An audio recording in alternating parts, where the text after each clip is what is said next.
ربی بن خراش رحمۃ اللہ علیہ کہتے ہیں کہ حضرت علی رضی اللہ تعالیٰ عنہ نے دوران خطبہ کہا کہ حضور صلی اللہ علیہ وآلہ وسلم نے ارشاد فرمایا، میری طرف جھوٹ منسوب نہ کرو، کیونکہ جو شخص میری طرف جھوٹ منسوب کرے گا وہ جہنم میں داخل ہوگا۔ حضرت انس بن مالک رضی اللہ تعالیٰ عنہ بیان کرتے ہیں کہ مجھے تم سے بکثرت احادیث بیان کرنے سے صرف یہ چیز روکتی ہے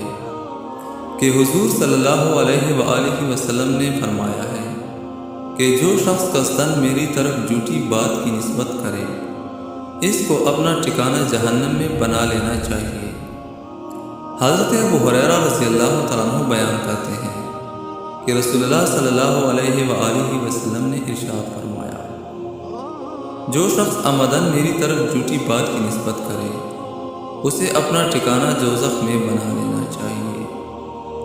حضرت مغیرہ بن شعبہ رضی اللہ تعالیٰ عنہ بیان کرتے ہیں کہ رسول اللہ صلی اللہ علیہ وآلہ وسلم نے فرمایا کہ میری طرف جھوٹی بات کی نسبت کرنا کوئی معمولی بات نہیں ہے۔ جو شخص مجھ پر قصداً افتراء کرتا ہے اسے اپنا ٹھکانہ جہنم میں بنا لینا چاہیے۔